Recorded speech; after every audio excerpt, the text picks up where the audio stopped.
Bismillahirrahmanirrahim. Assalamualaikum warahmatullahi wabarakatuh.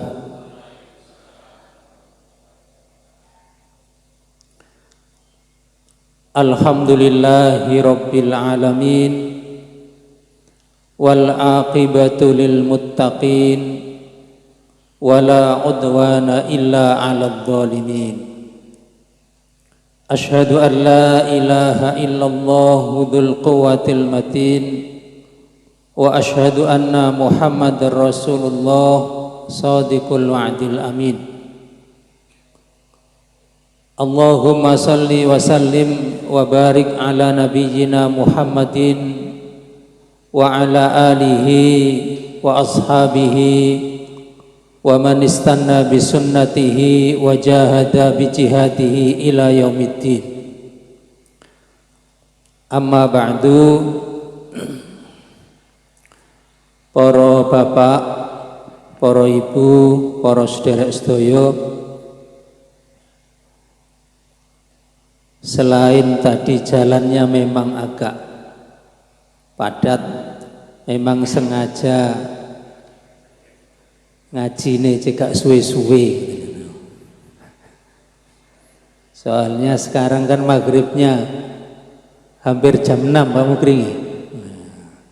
Nah mosok kok ngajine kayak 4:30 lah ya, meniren.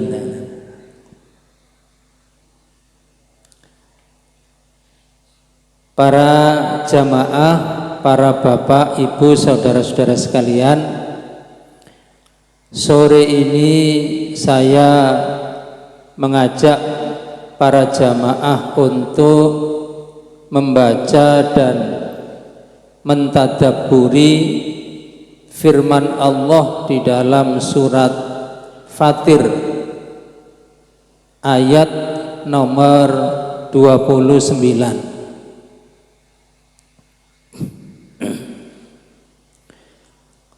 A'udzu billahi minasy syaithanir rajim. Innal ladzina yatluna kitaballahi wa aqamus sholata wa anfaqu mimma razaqnahum sirran wa alaniyah yarjuna tijaratan lan tabur. Shadaqallahul adzim.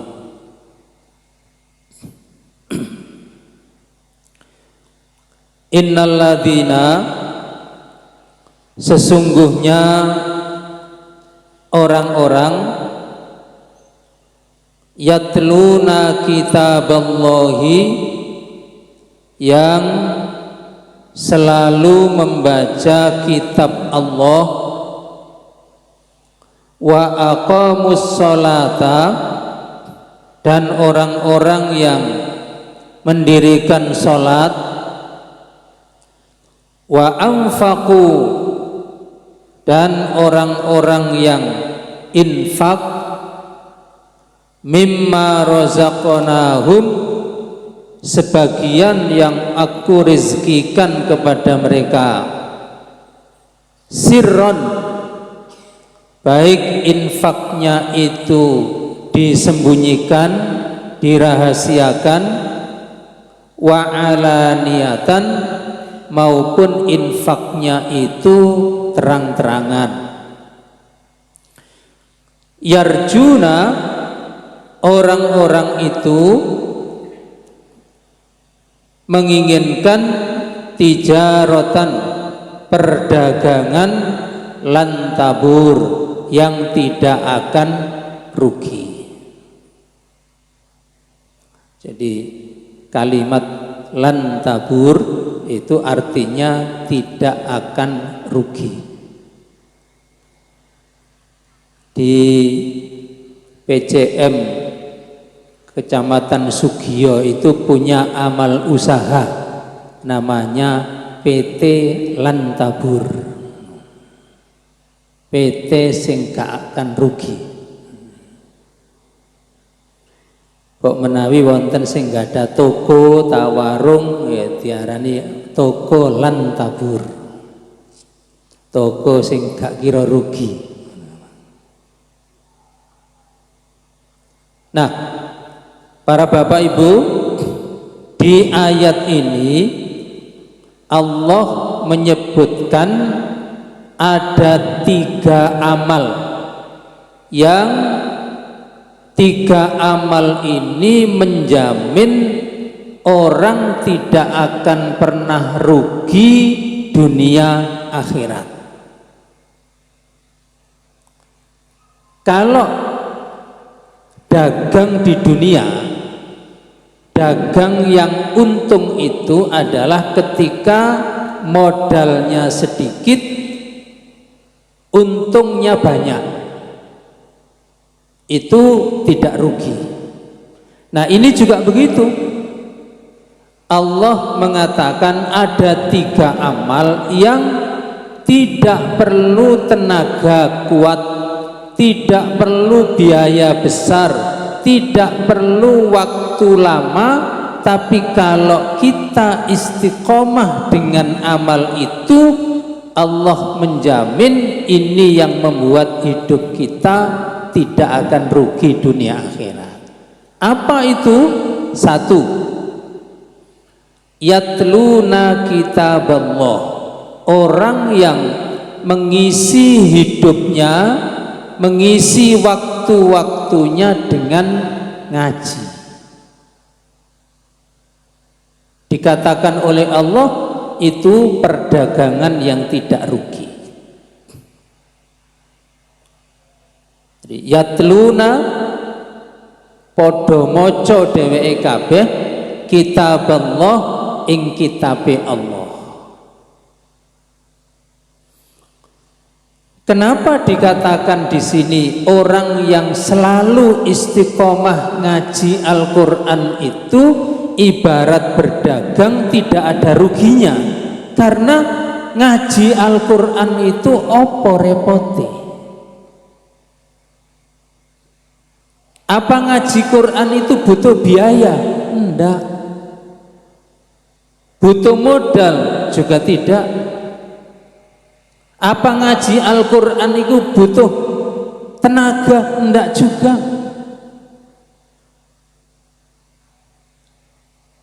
Ada yang cuma butuh kocok meripat sing regane 20.000 ini. Ngaten nggih? Lho nggih. Modal 20.000.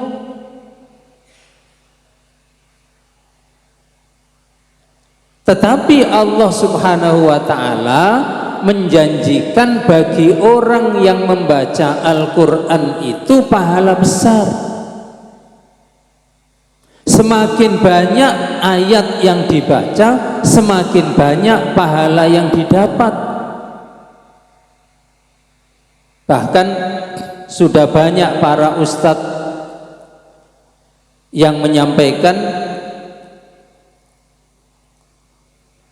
Allah memberi pahala orang membaca Al-Quran itu bukan dari jumlah berapa juz yang kita baca, bukan berapa surat yang kita baca, tapi berapa huruf yang kita baca. Sampai Nabi menguatkan dengan mengatakan la aqulu alif lam mim harf, aku gak ngarani wong ngaji alif lam mim itu dihitung sak huruf, ndak, tapi alifun harf, mimun harf, lamun harf, mimun harf.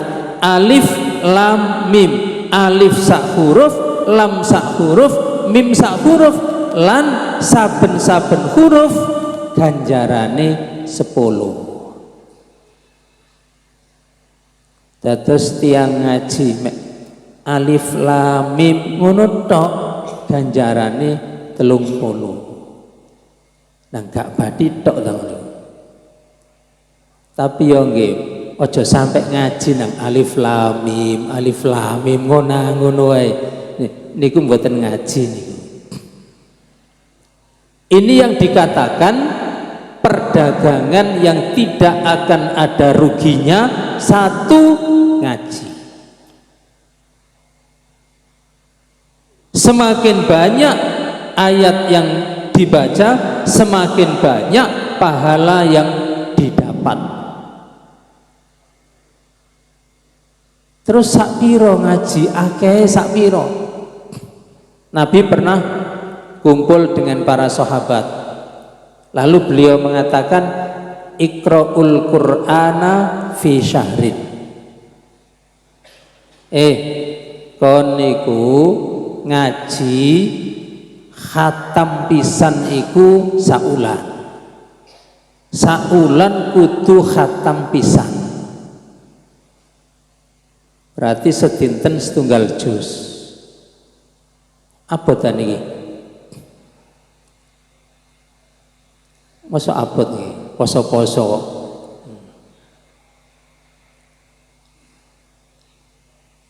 Satu bulan khatam satu kali. Enten lare nem tanglet ya Rasul, aqdiru aqalla min dzalik. Saya sanggup khatam lebih cepat dari dia. Niku wau saulan. Ini anak ini mengatakan saya sanggup lebih cepat khatam dari dia. Kata Nabi, nek kon sanggup iqra'ul qur'ana fi ishrin, kon 20 dina pisan khatam. Sedina sak juz setengah. Ada lagi orang datang, ya Rasul saya sanggup lebih cepat dari dia. Dilihat orangnya sama Nabi, iki semangat iki. Kata Nabi kepada orang ini, kon iqra'ul qur'ana fi ashrin, kon khatamno 10 dina pisan. Sedina 3 juz. Pak Alam barang niki tasik saged sedina 3 juz niku. Sik nom-noman ini. Nah. Artinya yang waktunya memang terbatas, mripate ya gak kuat maca suwe, ndak apa-apa, saulan pisan khatam. Yang lebih semangat lagi 20 hari khatam. Yang masih punya semangat 30 hari khatam, 10 hari khatam, 1 hari 1 juz, 3 juz. Ternyata masih ada orang datang lagi. Ini makna dari fastabiqul khairat. Fastabiqul khairat itu bukan hanya ayat yang enak ditulis di kaligrafi, enggak. Fastabiqul khairat itu bukan enaknya ditaruh di kop surat, enggak. Fastabiqul khairat itu bukan untuk nutup pidato, enggak. Tapi fastabiqul khairat, berlomba-lombalah dalam kebaikan, itu diwujudkan dalam amal, bukan hanya slogan. Berlomba-lomba dalam kebaikan tuh contohnya sahabat ini dalam hal membaca Al-Quran. Ini ada orang keempat datang kepada Nabi, ya Rasul saya sanggup lebih cepat dari mereka, 30 hari, 20 hari, 10 hari saya bisa lebih cepat. Kata Nabi ada 2 riwayat. Riwayat yang pertama, iqra'ul qur'ana fi sab'in, kon khatamno sak minggu pisan, 7 dina khatam pisan, sedina 4 juz. Riwayat yang kedua, iqra'ul qur'ana fi thalathin, kon maca Quran khatam pisan iku 3 dina.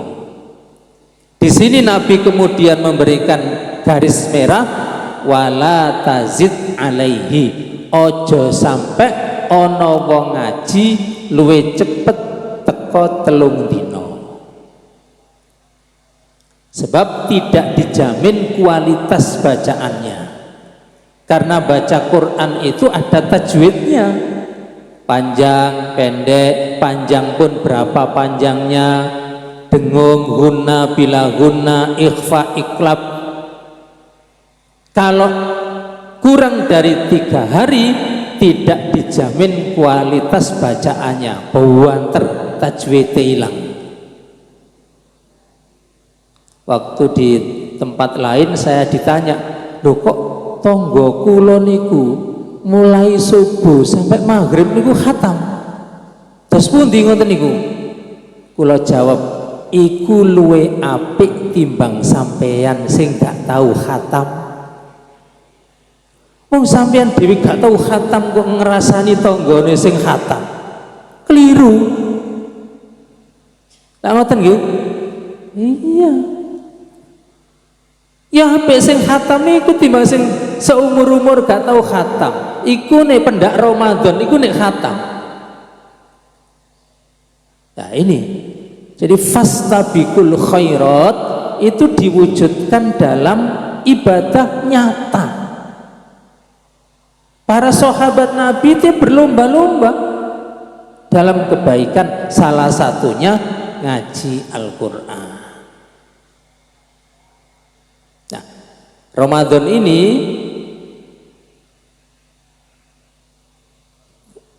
saat yang cukup waktu kita untuk ngaji.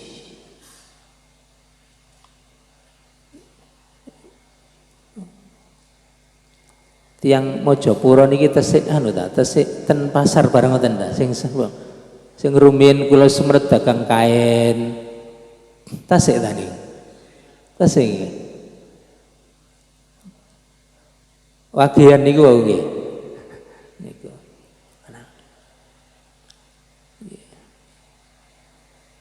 Nah, waktu-waktu kita pakai untuk ngaji.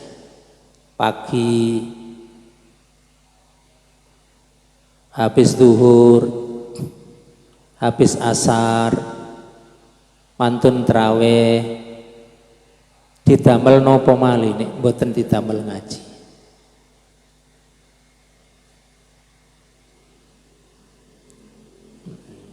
Nah, kalau kita bisa menggunakan waktu kita untuk banyak-banyak membaca Quran, maka itulah sebaik-baik waktu dalam hidup kita. Lungguh ngangge kacamata 20.000 niku wau terus ngaji Al-Qur'an pun itulah sebaik-baik waktu dalam hidup kita untuk mencari pahala ngaji. Itu baru bacanya. Apalagi kalau selain baca Quran juga belajar maknani, itu lebih lagi. Bacanya juga dapat pahala, faham maknanya juga dapat pahala.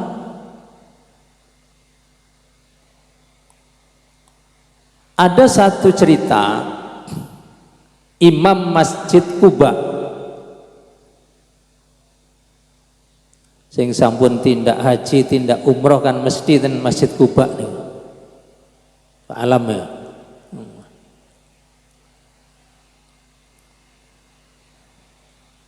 Setelah bangun Masjid Kuba, kurang lebih Nabi tinggal di situ 16 hari. Setelah itu lanjut ke Madinah, ke tengah kota, bangun Masjid Nabawi. Nah, selanjutnya Nabi fokus ngimami di Masjid Nabawi. Masjid Kuba, Nabi menunjuk sahabat namanya Kulthum untuk menjadi imam di Masjid Kuba. Ditunjuk Nabi sebagai wakilnya Nabi ngimami di sana. Nah, Kulthum ini kalau ngimami itu baca Fatihah, setelah itu Al-Ikhlas, setelah itu ditambah surat yang lain. Itu rakaat pertama. Rakaat kedua Al-Fatihah, Al-Ikhlas, dilanjut dengan surat yang lain. Subuh begitu, nanti maghrib begitu juga. Fatihah, Al-Ikhlas, surat yang lain. Nanti Isya juga begitu. Hari pertama begitu, hari kedua, sampai seminggu begitu terus. Para jamaah tanya, wahai Kulthum, sampeyan niku nek ngimami kok atik Al-Ikhlas terus surat liyane, nek pancene sampeyan Al-Ikhlas ya kok gak Al-Ikhlas tok wae terus rukuk, nek sampeyan pancene seneng surat liyane kok atik ditambahi surat Al-Ikhlas, kok gak surat iku mau nang rukuk, lapo kok mesti ono Al-Ikhlas iku? Jawabnya Kulthum, para jamaah, kula ngimami ten ngriki niki boten karep kula piyambak, kula niki ditunjuk Rasulullah. Nek jenengan purun kula imami nggih monggo salat jamaah, nek jenengan boten purun monggo mados imam liyane kula. Nah, setelah para sahabat sepakat, ternyata tidak ada orang yang bacaan Qur'annya lebih bagus dari Kulthum, tidak ada. Akhirnya manut. Salah satu syarat menjadi imam itu adalah ketika bacaan Al-Qur'annya enak, bener. Makanya Nabi nunjuknya Kulthum, karena Kulthum bacaan Qur'annya bagus, tajwidnya bagus, lagune enak, makanya ditunjuk.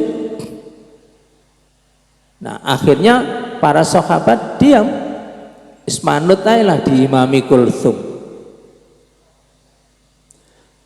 Akhirnya pas Nabi berkunjung ten gene Masjid Quba, biasanya Nabi ten Masjid Quba niku dinten Sabtu salat duha ten ngriko, terus zuhur pun bangsul ten Madinah malih.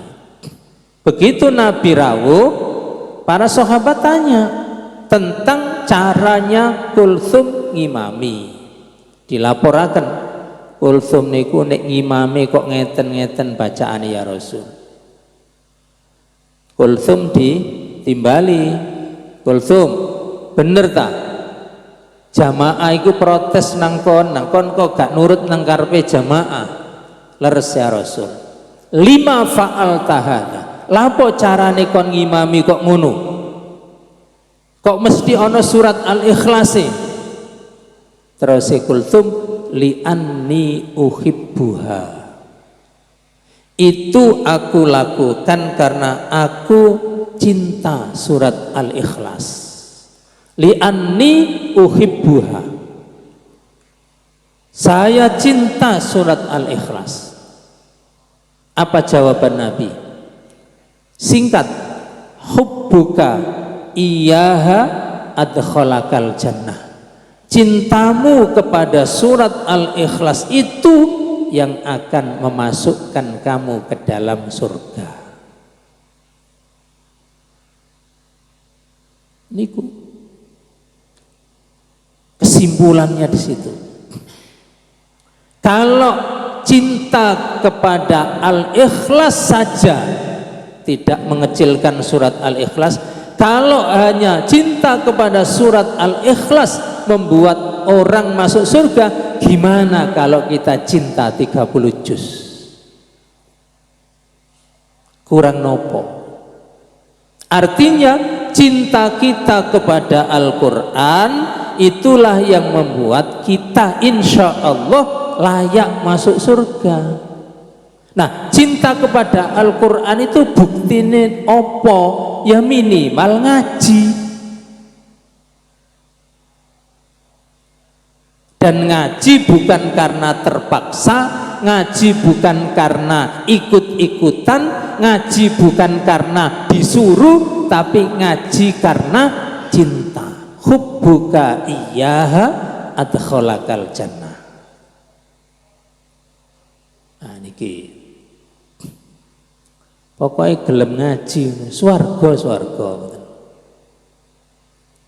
didasari oleh cinta. Nah, terus nek kula tanglet berarti mlebu swarga niku angel ta gampang ya sakjane. Terus pundi ngoten iki? Gampang loh, gampang. Karek lungguh nok teras sore-sore ngeten iki. Nah, terus ngaji oleh sak juz.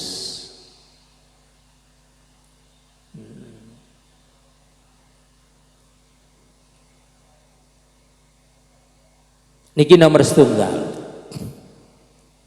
Hidup yang diisi dengan ngaji itu hidup yang tidak akan rugi dunia akhirat. Yang kedua, kok saya suwe ya maghrib ini, saya nomor loro.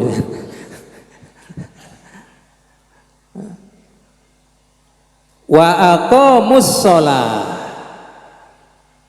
selain ngaji, sholat.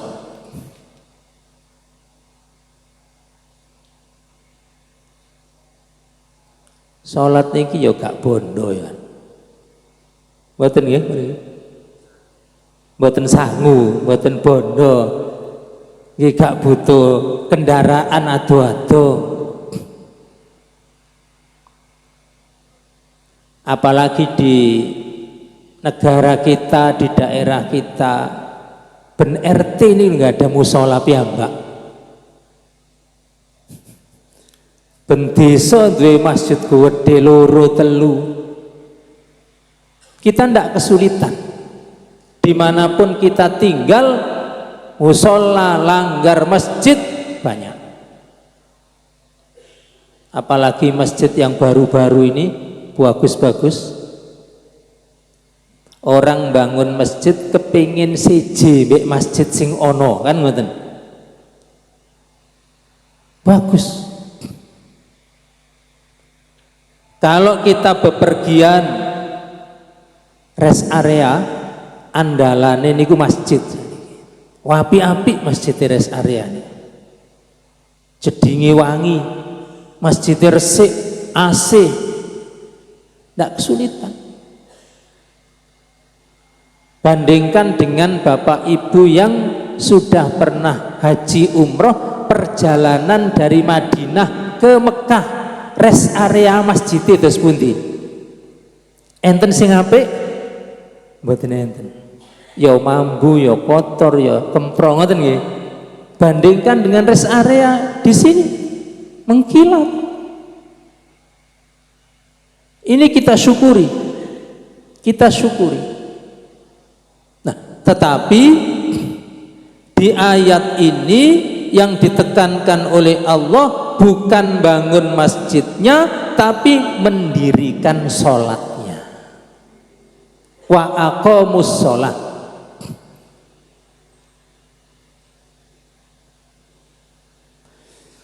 Jamaah sekalian, sholat itu beda dan istimewa dibanding dengan ibadah yang lain. Apa istimewanya sholat? Dua. Satu, semua ibadah itu diwajibkan Allah ketika Nabi kita di bumi. Kewajiban puasa Nabi di bumi, kewajiban zakat, kewajiban birrul walidain, kewajiban silaturahim, kewajiban haji umroh itu hukumnya turun Nabi di sini. Tapi khusus sholat kewajibannya itu Nabi yang dipanggil ke langit. Nabi dari Mekah diisrokan ke Palestina, sholat di Masjidil Aqsa. Kemudian Nabi diajak Jibril naik ke langit satu, 2, 3, 4, 5, 6, 7 sampai di langit yang ketujuh ketemu dengan semua para nabi, masih naik lagi ke Sidratil Muntaha. Dari Sidratil Muntaha naik satu tempat yang di situ cahaya. Jibril pamit kepada Nabi kita Muhammad, saya hanya boleh mengantarkan kamu sampai di sini. Kon munggah dewe ketemu Allah, aku gak oleh. Di tempat itulah Allah mewajibkan sholat yang asalnya 50 kali menjadi 5 waktu. Dari situ kemudian Nabi bawa ke bumi. Beda dengan ibadah-ibadah yang lain. Itu sholat. Artinya kita juga memperhatikan puasa, iya, memperhatikan orang tua, iya, memperhatikan silaturahim, iya, semuanya wajib. Tapi sholat harus lebih diutamakan, lebih dari segalanya. Sholat tidak bisa ditawar-tawar sholat itu. Yang kedua istimewanya sholat, Bapak Ibu sekalian, kita semua akan mati. Semua kita akan mati, dikubur sampai nanti malaikat Israfil meniup trompet, artinya kiamat. Ketika kiamat kita semuanya keluar dari kuburan, kita semuanya baris di mahsyar. Di padang mahsyar kita dikasih buku masing-masing catatan amal perbuatan. Setiap orang dikasih buku catatan amalnya sewaktu hidup di dunia, cilik gede dicatat. Setelah menerima catatan amal, kemudian dihisab, dihitung jelimet, lalu kemudian ditimbang detail. Setelah ditimbang masih ada lagi menyeberang Siratal Mustaqim, menyeberang ke surga, tengah-tengahnya ada neraka jahanam. Semua kita akan melewati itu, tidak ada yang tidak. Nah, ketika catatan amal dibuka, yang dihisab pertama kali itu adalah sholat. Nabi kita mengatakan, inna awwala ma yuhasabu bihil abdu yaumal qiyamah as-shalah. Amali menungso sing paling kawitan meniti hisab nok dino kiamat sholat. Kalau sholatnya bagus, diterima oleh Allah, pertanda isyarat amal-amal berikutnya hisabnya ringan, enteng. Ono salah-salai saidik di sepuro ambek Allah. Dimulai dari sholat. Tapi sebaliknya, kalau ketika dihisab pertama kali sholatnya elek, bolong-bolong iya, gak khusyuk iya, kesusu iya, gak sah iya. Karena tidak semua sholat kita itu diterima, kita harus sadar itu. Tidak semua sholat kita itu diterima. Nabi yang mengatakan, kam min musallin lam tuqbal sholatuhu illa nisfah. Ake wong sholat sing diterima lho mek separuh. Enten sholat subuh sing diterima mek sitok. Lambo sitok ing lapo. Ada lagi yang diterima, wa kam min musallin lam tuqbal sholatuhu illa thuluthah. Sing diterima iku mek setelon. Salat maghrib sing diterima mek sitok. Lambo sing loro ing lapo wae kok gak diterima. Yo nyeblek lamuk bolak-balik, yo maca merek sarung nok ngarepe, ono Wadimor, ono BHS, napa malih Al Samsi, Kecubung. Nah, mboten sekedar maca mereke, sak rega-regane pisan. Kecubung iku nek ape riyo ngene iki 250. Dihitung kabeh. Sing luwih murah maneh ya Wadimor. Nah, tapi Wadimor dhewe macem-macem. Ditotal. Nah, terus malaikat nyateti piye?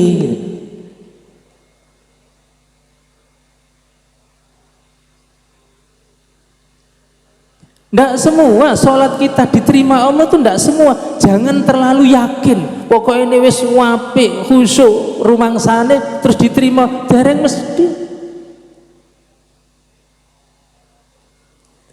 Kalau sholatnya tadi dibuka jelek, apakah Allah terus cemplung nang neraka? Betul. Allah masih punya kasih sayang. Isih duwe sakno. Lalu Allah perintahkan kepada malaikat deloken bek-beke ono salat sunai. Bek-beke. Kenapa? Kalau memang ada salat sunnahnya, ini nanti bisa dipakai nambal be bolong-bolong salat fardune ditambal bek sunai.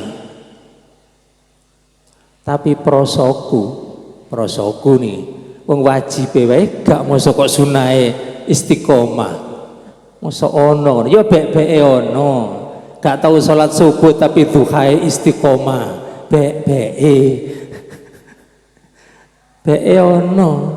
Mak isek diregani gitu loh. Masih ada nilainya. Wong isak gak tahu kok tangi dalu tahajud iki mosok. Kalau sholatnya jelek, naudzubillah, alamat hisab amal berikutnya ini berat, abot angel. Makanya yang kedua, yang bikin hidup kita tenang itu sholat. Nabi itu kalau mikir sedih gitu, solusinya apa? Sholat. Nabi itu kadang-kadang kalau sumpek mikir umatnya kok betik ngene ya, sholat. Nabi sedih ketika mau perang, apa? Sholat. Wah, sekarang pasar kok tambah suwe, tambah sepi ngene cah, sholat. Selampau mana? Kita ini sambat ke siapa kalau tidak sambat ke Allah? Ya sholat.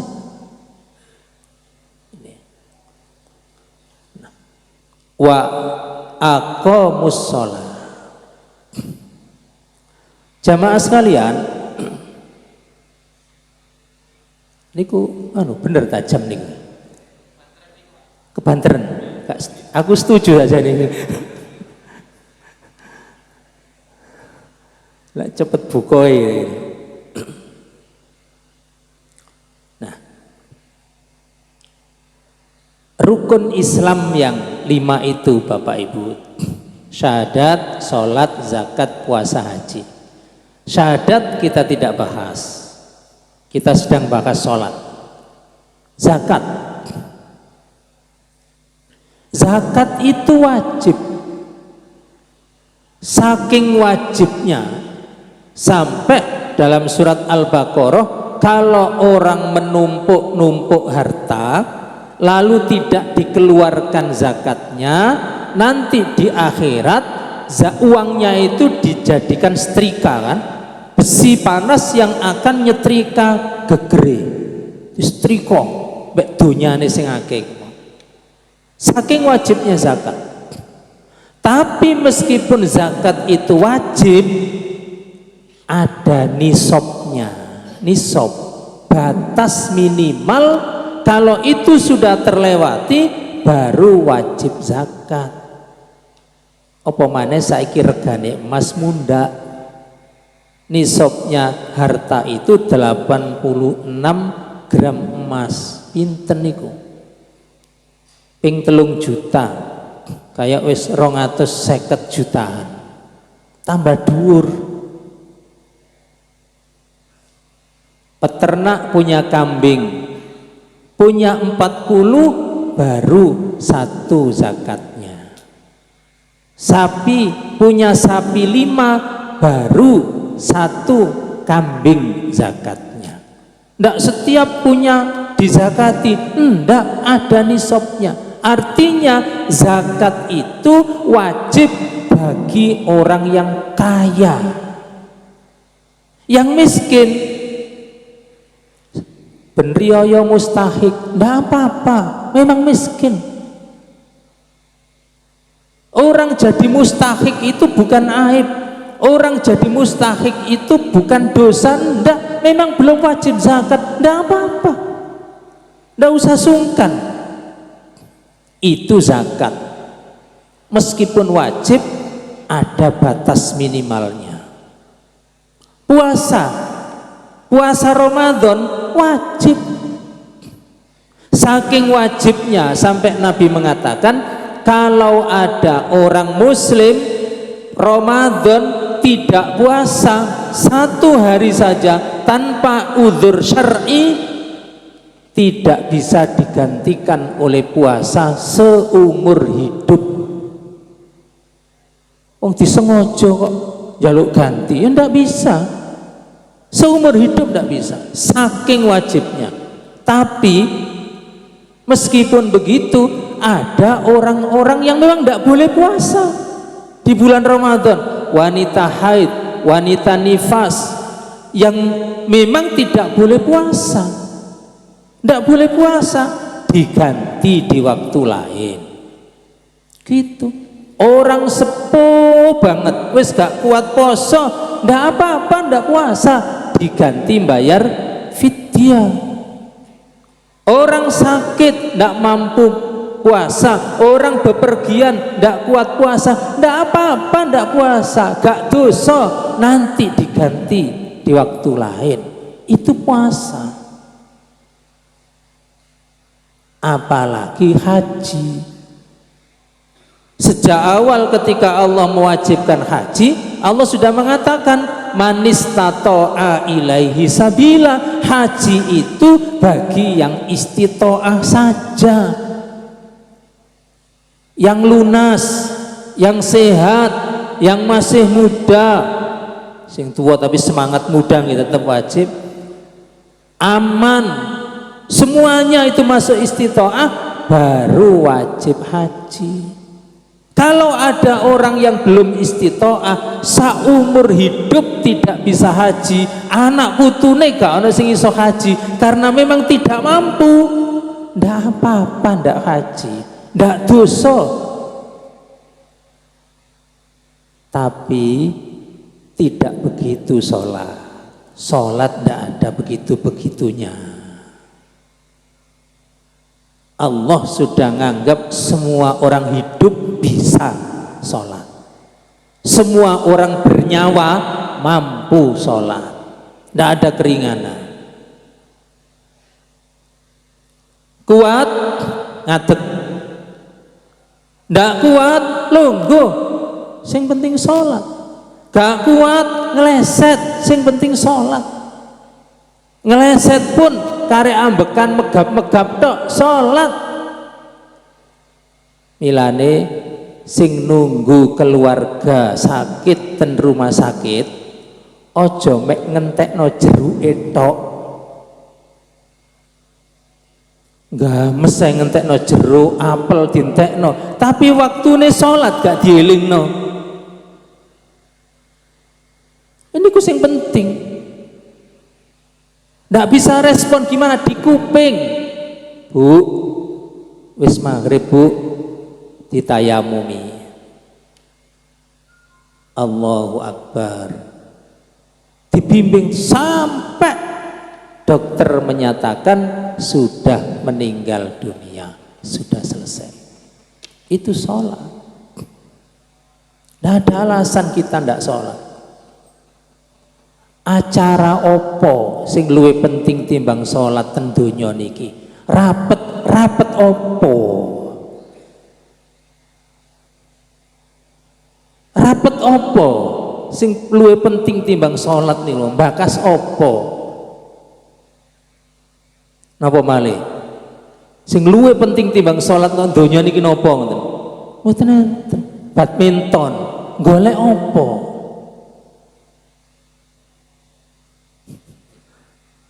Futsal, yang mari salat nang futsal. Tak sadurunge futsal wis buyar kan ngoten. Apa yang membuat kita menjadi tuli telinga ketika mendengar adzan? Wong sakniki adzan lho, masjid wetan adzan, kulon adzan, lor adzan, kidul adzan, kabeh adzan sampai berbeken. Yo gak tangi lho. Yo gak tangi. Sing ngopi ya tetep ngopi. Nah, ini apa yang lebih penting di dunia ini dari sholat itu apa? Tidak ada. Kalau mau rapat jamnya nanti jam 11 berapa sekarang? 11.40 di break, nanti kita sholat 10 menit mulai lagi gitu.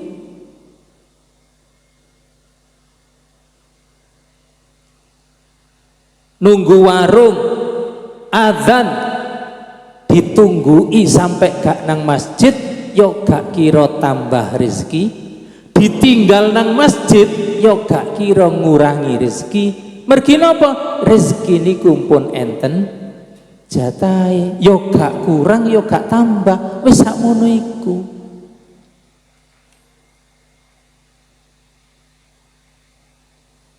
Ketoke kok abot ngene ngaji iki.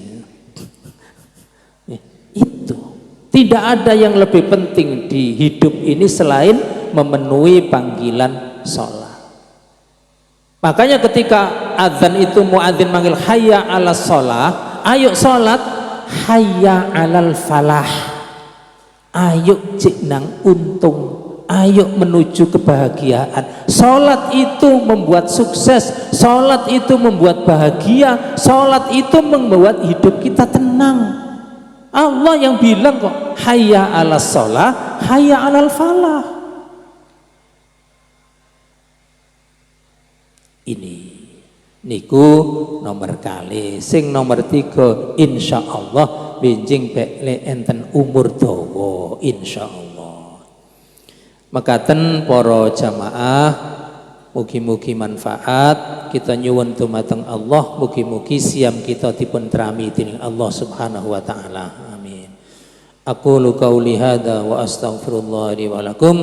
Wassalamualaikum warahmatullahi wabarakatuh.